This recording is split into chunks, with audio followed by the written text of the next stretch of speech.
We'll start with Jeff up front here.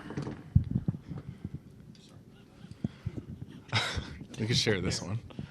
Hey, Nathaniel. Hi. Have you seen Adolis today, and how's he feeling, and how are you guys prepared to go forward without him in this game? I've seen him. I think how he's feeling is for comment for somebody who's much higher than me on the totem pole.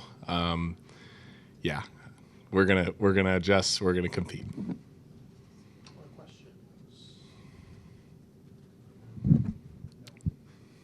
Who else?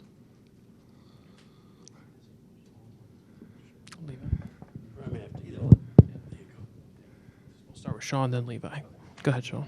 Yeah, I mean, just on that topic of adjusting, and I mean, you guys have had a lot of injuries this season. You've been resilient through a lot of things. I mean, is that the same mindset if a guy like Adolis goes down for whatever time it might end up being? Yeah, whoever slots into his spot in the lineup is going to do a great job. Whoever plays right field is going to do a great job. It's nothing new to us. Stinks that that's the guy who goes down position-wise, but yeah, we've dealt with this on the pitching side a lot, and I feel like we've done a pretty good job with when it happens to position players too. Go to Levi right here. From a game planning standpoint, Yep. It seems unusual to get a bullpen game in the World Series, but here we are. What specific challenges does that present to you guys, and how do you approach a bullpen game? Well, you have to go into it prepared to face the 2 or 3 guys that you probably don't really want to face. But again, that's why teams do the bullpen matchups, because they try and fit guys into pockets in the lineup to where there's the most advantage. So, you know, if the pitch to look for today is different for all 2 or 3, maybe 4 pitchers that you face, then you have to adjust and go out there and do your job. Other questions? Go to the back. Is there any part of your mind that has any consideration for winning the whole thing at home, or is that completely irrelevant? No, we can only go 1-0 or 0-1 today. It'd be cool. You know, it'd be cool to win in front of the home crowd, but if we win these next 2, nobody's going to say no. So, yeah, but, you know, we can only win 1 game today, so that's what we're focused on. Other questions from Nathaniel? Gabe, right here. Yeah, given the potential depth problems you guys have, how big is it now that Evan has stepped forward the way he has, Leote has come on a little bit? You guys still feel you'll be pretty strong 1 through 9 regardless, right? Yeah. So you said a word there that if I said that word my junior year to my head coach, the P word, then you'd probably run, right? Because it's a challenge. It's not a problem. So it's something that the team is challenged with, something that we'll have to adapt to. But again, we've got great players behind him. Evan's been fantastic. Travis is going to do a great job. If they throw Robbie in right, he's going to do a great job. We got a lot of guys, you know, maybe they haven't been on fire like Adolis has been, but we got a lot of guys that we're confident in that are going to take great at-bats, play great defense, and run the base as well. Dave, back center. You mentioned Travis, and he's in right field tonight for Adolis. Obviously, a different skill set than what Adolis brings to it. But what is it? He had a pretty big impact in the first half of the season for you guys. Bring speed, being on base. What kind of jolt does he give you guys, or what can he bring to the table for you guys? Yeah, he's great. You know, he's a great table setter. He'll probably downplay extra base hits because he feels like that's not his calling card. But there was a while there where he was really rolling and, you know, hitting some doubles and running himself into some triples. And I know he hit a homer that he doesn't like to talk about. But, you know, and we forget, too, I think it might have been Los Angeles he got put in there at the end and made almost one of the greatest plays I've ever seen, jumping into the crowd, and the ball popped out of his glove. So he's going to play a premium right field for us. He's going to run hard. He's going to give us what we need in a right fielder. Go to Newey near the back. Nate, can you speak to the defense this team has played? There have been several plays throughout this World Series that you guys have made. Not talked about as much as the offense here, but like even last night, the double play that was made. Yeah, that comes from pitchers getting ahead in the count and getting the ball in play. And I've noted that before, that when you're on your heels and it's 2-0, 3-0, you're behind in the count, the defense can get flat. But our guys have done such a better job of getting ahead in the count and getting the ball in play that we have a chance to make those plays. And obviously, you know, Corey being the top-tier shortstop that he is, makes that play. Marcus makes a great turn, and I go out there and get the ball for a big double play. It may not be as glorious as a 2-run homer or the big double in the gap or something of the sort, but I'll tell you what, making outs in the postseason is what's really going to help us win this championship. Stay back there with Jared. Now, you guys have had some tough plays, I guess, balls hit to you in which a pitcher's had a cover, and you guys have converted those in outs. What's been the biggest difference between the dynamic between you and the pitcher defensively this year compared to last year? We brought in a lot of guys who care about converting that out. You know, it felt like there have been a couple times before where I'd been embarrassed on a ball that kind of skipped away from me and I have a chance to flip it to first and nobody's there. But from the beginning of spring training with PFPs and covering first and that whole thing, it was a big point of emphasis with the whole staff. And Nathan Eovaldi actually gives me a little something every time I flip him the ball. So yeah, I know he obviously wants to get those put outs, and it may bother Beasley that I flip him the ball when I'm 3 or 4 steps away from the base, because the adage is you never want the pitcher to handle the ball off the mound. But we're doing a better job of making outs, and it feels like they care. Go to Levi right here. I feel like you were intentionally vague about this, but I'm going to ask, what do you mean by he gives you a little something when you flip him the ball? $100. Fantastic. A nice, crisp blue strip. So those games where Evo gets 3 or 4 ground outs, that's pretty good for me. Go Ron right up front. Have you noticed out on the field this year the difference in game times and that you're on your feet out in defense somewhat less? A little bit, yeah. I think the pace of play is really good. I think the pitch clock is good for that. There's a couple other gripes I have with it personally. I like to slow things down in the batter's box. I don't love the idea that you get penalized with a strike for not being ready at 8 seconds when sometimes a pitcher will walk around and get off the mound. But I think that from what I've heard of people that pay attention to our games, it's really more interactive, and the pitch clock is good for baseball. So, it's nice not to have the 4.5-hour Wednesday afternoon game where you're traveling from one city to another and you've been on the field all day and you're exhausted and can't make the most of the flight in the evening. But, pitch clock is good for baseball. Eric, the 5th row on your left. Hey, Nate, how do you think the ball carried last night? And also, is the turf here identical to the turf in Texas in terms of the way the ball plays? I think this turf is a little more grabby than Texas. Sometimes it feels like you can hit a ground ball and it's like you're hitting it on top of a pool table where it'll really skip and not really turn over and start top spinning until the 2nd or 3rd hop. And here it'll start turning over. It's not quite as bouncy as Toronto's is, but the turf that we play on, the turf in Tampa, feels like the ball really gets on it really fast. And then as far as the ball traveling, I felt like it flew pretty normal last night. It didn't feel like there was a big advantage from having the roof open. I personally love the roof open for flyover purposes, and outside of that, it played like a pretty straight up game. Nate, thanks so much for your time. Appreciate it. Yep. All right, we'll get started with Nate. If you have a question, just raise your hand. Who's got the first question?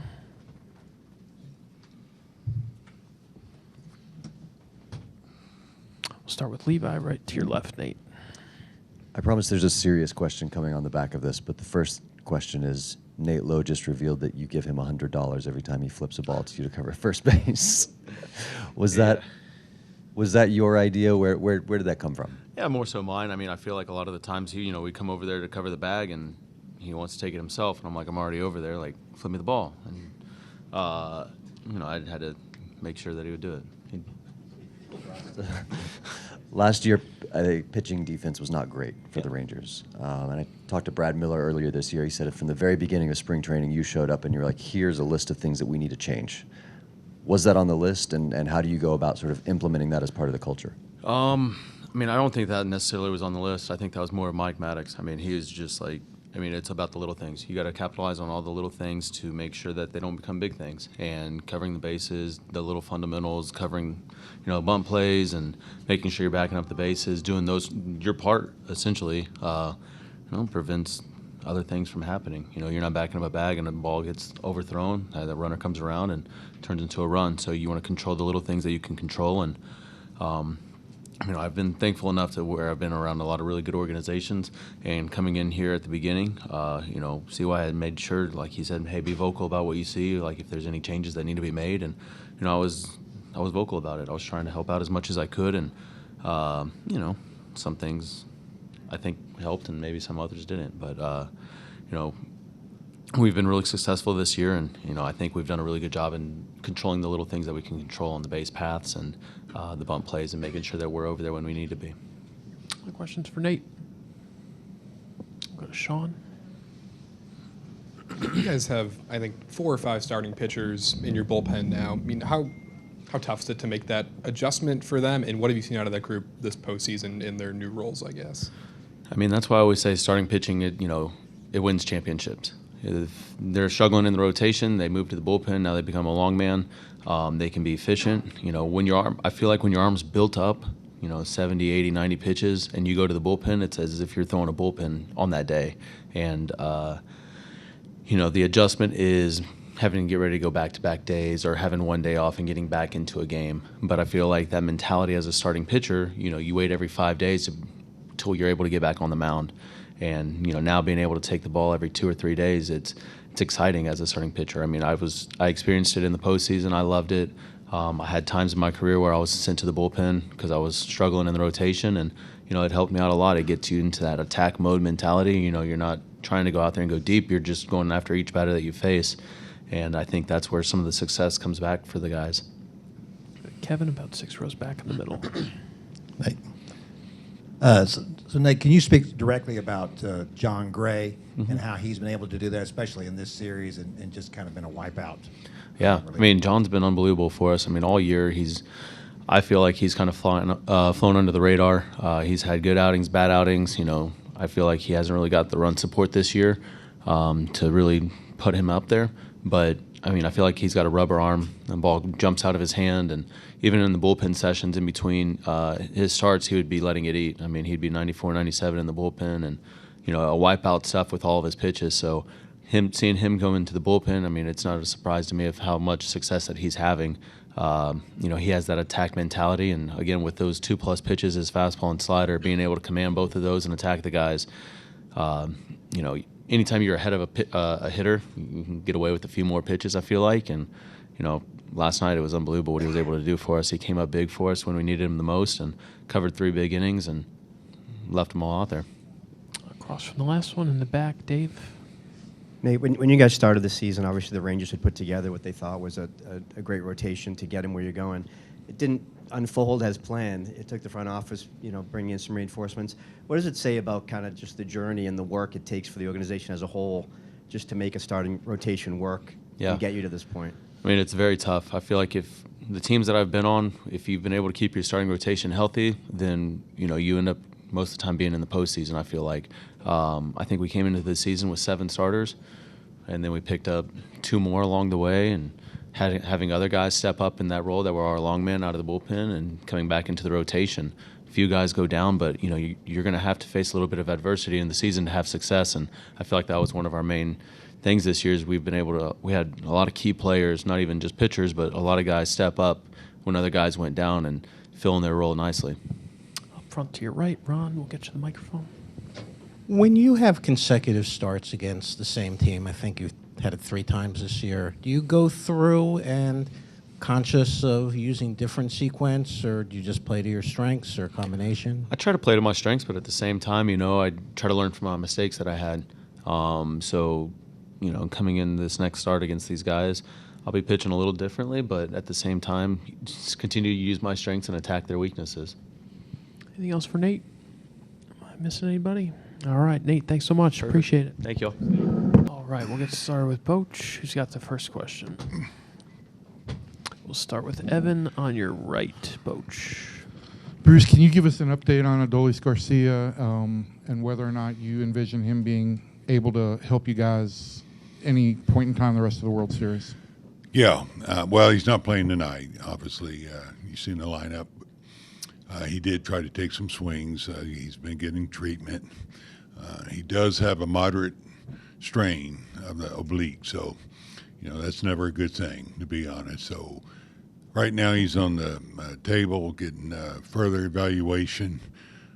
We have to make a call here pretty soon, so it's unfortunate, but we'll wait and see in the next hour or so. We still have a little bit of time to see where we're at with him and the possibility of him coming around. But we have to be honest. It's not great news. Other questions? We'll go to Barry. We'll get on the microphone. A couple for you, Bochy. Anything new on Scherzer? Yeah, Max, I'll put in the same boat. He was pretty locked up when he walked in today. He's on the table getting looked at, trying to get loosened up some, but was not feeling well. So, again, we have to make a call on him, whether we're going to wait a day or two or if we feel like we're a little short and need a pitcher. So that will be decided within the next hour or so. Okay, so both guys could be replaced on the roster in the next hour or so? Possibly, yes. Okay, and then follow up on, I was looking at the record in your World Series, back Padres, Giants, you always had a full complement of starting pitchers. You never were in a situation like today where you're starting Heaney, who knows how long he's going to pitch, you're doing a bullpen game. You might have that in Game 7. How do you adjust to that, and do you like the turn in the game in that, or is it something that, you'd rather not have? Well, I mean, if you ask me, I'd rather have 5 starters that go 7 or 8 innings. I think any manager would tell you that, but it's all about adjusting to what you have and where you're at. Now, with Andrew, he's not an opener, I will say. I mean, we can't tell you, how far he's going to go. That's determined by how things are going, but it's about getting creative, too, at times. Both sides are doing the same thing tonight, trying to get through it. We've been dealing with injuries, of course, Scherzer, but you look at Gray. And so anyway, we have the long guys. We have starters that can give us length today, and this thing continues to go. We feel like we have coverage. Emily, fourth row on your left. Like you said, not an ideal situation with Adolis, but do you feel like this team might be best equipped or better equipped than others to deal with something like this because of what you all have dealt with this season injury-wise? Right. To your point, this team has dealt with it many times. It started early in the season. You go with DeGrom. We lost Corey Seager for a while. We've lost Dolly, Jonah Heim. I mean, I could keep going there. And I can't say enough about the mental toughness of this club and the resilience that they have shown. They don't get down. There's no point in it. They understand you got to focus forward, and they've done that. This is, sure, it's not great news. You hate to lose your cleanup hitter, but it happened, and the only thing we can do is handle it in the right way, and this club has done that all year, and that's why I'm so proud of them. Go up front with Pete. Bruce, defensively, how impressed have you been with both clubs, especially turning ground balls and outs in this series? It seems like both teams playing at a pretty high level in that regard. I agree with you. It's been really good baseball, great baseball on both sides. They're playing very well. We're playing very well. I appreciate how well the baseball's been in this series and the defensive plays that have been made. Won a game for us last night, with Dolly's throw and Corey's play up the middle, and their side's playing very well too. So it's been good brand of baseball so far. Do a few more standing in the back left. Hannah? Bruce, just to clarify, you said something about like you would decide in the next hour or so if you were going to replace Dolly and Max on the roster. That's not a hard deadline. That's just because you want to have somebody else available tonight. If they're not available, what are the sort of factors that you're weighing in terms of if and when you would replace them on the roster? Yeah, I guess the factors are, what is the chances of them being able to help us the rest of the series? That's what you have to look at. And, do you want to be shorthanded on the position player side or the pitching side? And you have to be honest. They're not easy decisions when you look at the 2 players we're talking about. One could be a starter in the last game, and the other ones are your cleanup hitters. So, out of respect to them too, hey, we're going to see if they do make improvement, next hour or so. But that's all that is. but we do have a little bit of time, so that's the only reason too why we haven't made that decision yet. Dave, straight back in the middle. Bochy, with Travis filling in for Garcia in right field, what does he bring to the table now? He was more of an impact guy for you in the first half, with the speed. It's kind of a different look now with him being in there. Yeah, Travis has had a really nice year for us in his role. He's done a tremendous job. Got pressed into a starting role there for a while when we had our injuries and really picked us up when we needed it. Solid all around, smart player, good defender, speed. He's a guy that can handle the bat. He can bunt. He does a good job putting the ball in play. All the little things you like, from a major league player. He's had a nice career, and he was a big pickup for us this year because we needed him. The fifth row in the middle, we'll go to Barry. Bruce, in a lot of ways, this season was defined by the pitch clock and the game speeding up a little bit. I wonder, as a manager in these postseason games, when you're trying to slow everything down, does it get fast because things are moving, or are you able to keep it at a good pace in terms of decision making?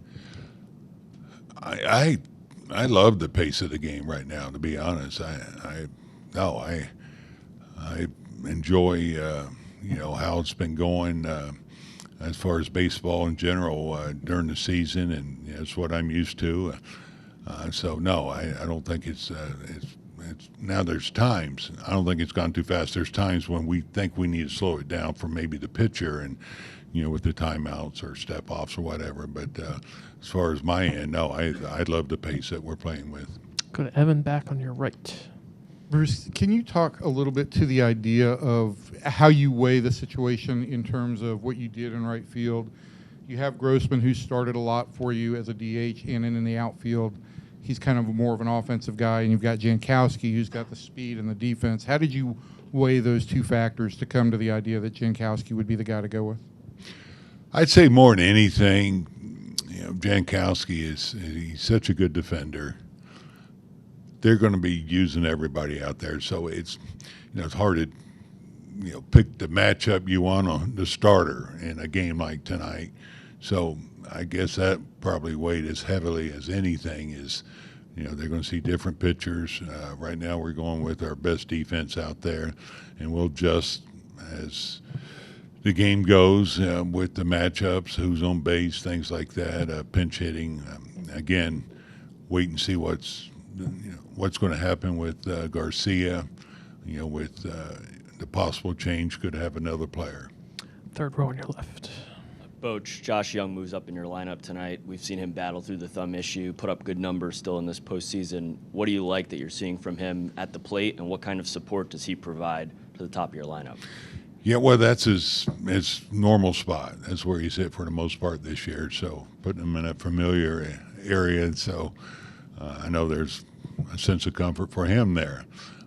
But when you don't have one of your guys in there, your cleanup hitter, there's always going to be adjustments in the lineup, which is what we have done. And so I decided to go ahead, let's put him back in a 5-hole. And, Jankowski, who has not been playing a lot, he just goes at the back end of the lineup, and I just slid the rest of them down. I think two last ones. Jared standing on your left. Bruce, going back to your defense, you guys made like 55 errors all season long. So I'm just curious, how much of an impact you think that made in you guys getting here, the quality of your defense all year long? It's made a tremendous impact. When you look at our club, a lot is talked about, the hitting, the slug, the run scored, but our defense has shown up every day. That's what I love about these guys. They have separated the two and kept their focus out there. The hitting, pitching, it's going to come and go, but the defense needs to show up every day. And both teams have, had really good years defensively, and consequently, both are here. So I think it has played a role for us in getting here, because the last thing you want to do is, is make mistakes out there and give up runs you shouldn't, cost the pitchers more pitches. And these guys have done a nice job. The coaching staff has done a tremendous job of, working with them and making sure they keep that focus out there defensively. finish up with Jared on Coach, your what left. are some of the challenges when you're facing a bullpen game with the decisions you have to make in the lineup, batting order, starting Jankowski or Grossman, and just as you envision the game playing out, how much more challenging is it when it's this game versus facing a Merrill Kelly or Zach Gallen? Yeah. And a little bit, I guess, in the fact that you're trying to balance it out as much as you can because they're going to mix and match over there. You know that, with putting 2 or 3 lefties together or 2 or 3 right-handers together. And so, especially when you have an injury, I mean, you're going to keep your regular guys where they're at. But when someone like Garcia's not in the lineup, it brings on a little bit more of a challenge to make sure we balance it out. And that's why I did move a couple guys quite a bit, like Josh Young. So, we could split the lefty-righties up tonight. Bochy, thanks so much. Appreciate it. it. Thanks.